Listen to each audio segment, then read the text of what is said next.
नमस्ते, मेरा नाम रिमझिम जेठानी है और अब नया कानून आ गया है। अगर किसी ने रेप किया तो उसको 10 दिनों में फांसी की सज़ा सुनाई जाएगी। देखिए, ममता का रेप पर नया कानून आ गया, यानी बंगाल में ये पूरा का पूरा कानून आ गया है केंद्र के बीएनएस से, यानी जो केंद्र सरकार का ऑलरेडी जो हमारा कानून है बीएनएस जो पूरे देश में लगता है उससे ही कितना अलग है। 10 दिनों में क्या फांसी संभव है? आप यही समझिए कि बंगाल के एंटायर रेप कानून में आखिरकार क्या है। तो मैं आपको पहले कुछ प्रावधान बता देती हूँ। बंगाल में पास हो गया है बलात्कार विरोधी अपराजिता बिल, इसका नाम है ये। अधिकतम 36 दिन के भीतर रेप केस का निपटारा होना चाहिए। इसमें ये प्रावधान है, रेप और हत्या पर 10 दिनों में फांसी की सज़ा दी जाएगी। यानी अगर किसी ने किसी का भी रेप किया, उसके बाद उसकी हत्या हो जाती है पीड़िता की, उसके बाद अगर वो कोमा में भी चली जाती है तो भी 10 दिनों के अंदर फांसी की सज़ा सुनाई जाएगी। देखिए, 21 दिनों में जांच पूरी करने का समय मिलेगा,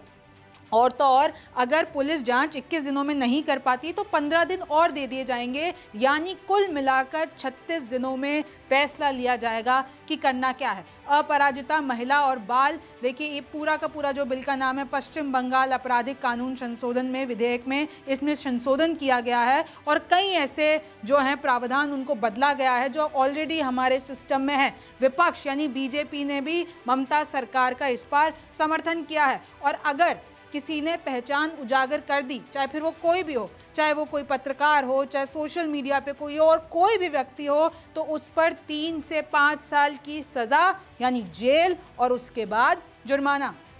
अपराजिता टास्क फोर्स बनाई जाएगी कि हर मोहल्ले हर गली में ये टास्क फोर्स सक्रिय रहेगी। नेतृत्व डीएसपी के पास होगा। अपराधी की मदद करने वालों को 5 साल की सज़ा होगी। अब सवाल है कि बंगाल में तो ये नया बिल पेश हो चुका है, लेकिन जो हमारी भारतीय न्याय संहिता है उसमें क्या प्रावधान है, और जो ये नए कानून यानी जो नए अमेंडमेंट्स आए हैं वो ऑलरेडी जो सिस्टम में सज़ा है उससे कितना अलग है। देखिए, हमारे इधर 3 कैटेगरीज हैं, यानी पूरे देश में जो लागू है कि अगर 12 साल से कम उम्र की बच्ची का मामला होता है तो कम से कम 20 साल की जेल या फिर फांसी, और ऐसे ही 16 साल की बच्ची या फिर 18-19 साल की बच्ची, तो इसमें 3 कैटेगरीज है, कम से कम 20 साल और उसके बाद फांसी या उम्र कैद। रेप के बाद मौत और कोमा तो 20 साल की जेल और उसके बाद उम्र कैद भी हो सकती है। 2 महीने में जांच पूरी करने का समय, देखिए जो अभी नया कानून आया है उसमें 36 दिन मिले हैं, लेकिन बीएनएस में पूरे के पूरे 2 महीने मिलते हैं और 21 दिन और मिल जाते हैं अगर पुलिस जांच पूरी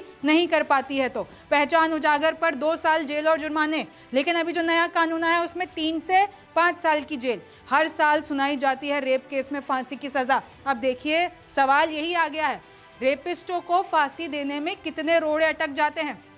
आपको पता होगा कि कितने केसेस में अभी तक फांसी सुनाई जा चुकी है, लेकिन आंकड़े बताते हैं कि बीते 20 साल में रेप और मर्डर केस में सिर्फ 5 दोषियों को सज़ा सुनाई गई है। सज़ा क्या, फांसी दी गई है। भाई, एक तो सज़ा सुनाना और उसको बाद में अमल करना, तो पिछले 20 सालों में अभी तक सिर्फ 5 दोषियों को ही फांसी की सज़ा मिल पाई है, और आंकड़े ये भी बताते हैं न जाने कितने लोगों को तो फांसी की सज़ा सुना दी गई है। 14 अगस्त 2004 को धनंजय चटर्जी को फांसी, में बता रही हूँ, एक तो ये हो गया, और 1990 में 14 साल की बच्ची से दुष्कर्म और फिर हत्या कर दी गई थी, तो धनंजय चटर्जी को फांसी की सज़ा हो चुकी है। 20 मार्च 2020 को निर्भया के 4 दोषियों को फांसी दी गई थी। आपको याद होगा 1980 में एससी उम्र कैद नियम है, जबकि सजाए मौत अपवाद। 1980 वो साल था जब सुप्रीम कोर्ट ने ये कहा कि उम्र कैद एक नियम है, लेकिन सजाए मौत यानी फांसी की सज़ा देना एक अपवाद है। और इसको और डिटेल में आप समझिए कि सुप्रीम कोर्ट ने ये कहा कि अगर रेयरेस्ट ऑफ द रेयर मामले पर ही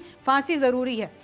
अदालतों को फांसी जब ही देनी चाहिए जब उनके पास ऑप्शन ना बचा हो उम्र कैद देने का। देखिए, 1983 में मच्छी सिंह बनाम पंजाब सरकार मामला, हत्या करने का तरीका, हत्या का मकसद, अपराध की असामाजिक या घृणित प्रकृति, अपराध की भयावता और पीड़ित का व्यक्तित्व, इन सारे क्राइटेरियाज पर ही आपको यानी अदालत को विचार करना होगा और उसके बाद डिसाइड करना होगा कि फांसी की सज़ा देनी चाहिए कि नहीं। सुप्रीम कोर्ट का ये कहना है, फांसी तब तक नहीं जब तक उम्र कैद विकल्प ना हो। 2012 के निर्भया कांड के बाद कानून में एक अहम बदलाव आया था। क्या बदलाव आया था? रेप के मामलों में फांसी की सज़ा का प्रावधान किया गया था। जेल में बढ़ते जा रहे हैं फांसी की सजा पाए हुए कैदी, लेकिन उनको फांसी तो मिल ही नहीं पाती है। सेशन में फांसी की सजा सुना दी जाती है, लेकिन मामला हाई कोर्ट और सुप्रीम कोर्ट में पलट जाता है क्योंकि वो ज़्यादा मामला खिंच जाता है। आप खुद ही एक एग्जाम्पल देख लीजिए, आपके सामने है। मैं आपको बताती हूँ कैसे तारीख पे तारीख हुआ होगा। 1990 में 14 साल की बच्ची से दुष्कर्म करता और सज़ा फांसी कब होती है? 2004 में सज़ा होती है। तो देखिए जो हमारा सिस्टम है, कहीं ना कहीं ये जो फांसी की सज़ा है, तो इसलिए सवाल पूछा जा रहा है, ये 10 दिनों में ममता सरकार ने जो कह दिया है कि फांसी की सज़ा दे दी जाएगी। अब ऑलरेडी भारत में इतने सामने आपके एग्जाम्पल है कि ऐसा करना कितना मुश्किल। 20 सालों में सिर्फ 5 दोषियों को ही फांसी की सज़ा हो पाई है। तो ये कितना संभव है और कैसे ये मामले अटक जाते हैं? तो हम तो सवाल यही पूछेंगे ना कि ये 10 दिनों में जो फांसी वाला है, अगर वो संभव हो जाता है तो ये बहुत बड़ी बात है। और देखिए रेपिस्टों को, उसके बाद हत्या करने वालों को, बच्चियों की ज़िंदगी ख़राब करने वालों को, आपको पता है कि कोलकाता में डॉक्टर कांड में क्या क्या बड़े खुलासे हुए। उसके बाद पूरे देश में बवाल हो गया है, सुप्रीम कोर्ट तक मामला गया। यहाँ तक कि सुप्रीम कोर्ट ने आदेश दे दिए कि हम नए तरीके से, नए नियम से पूरी एक कमेटी बनाएंगे। तो देखिए अब जो ये नया कानून आया है, इसमें क्या क्या होता है। हालांकि अभी दस्तखत होने बाकी हैं, बिल पास हो गया है, लेकिन कानून बनना बाकी है। और अगर ये बन जाता है तो ये ऐतिहासिक होगा। आप न्यूज़ 24 देखते रहिए। मैं हूं रिमझिम जेठानी, आपसे फिर मुलाकात होगी। नमस्कार, मैं हूं मानक गुप्ता। अगर आपको हमारा ये वीडियो पसंद आया हो तो इसे लाइक और शेयर जरूर करें। और हाँ, हमें सब्सक्राइब और फॉलो करना ना भूलें ताकि आप देश और दुनिया की कोई खबर मिस ना करें। तो जुड़े रहिए हमारे साथ और देखते रहिए न्यूज़ 24।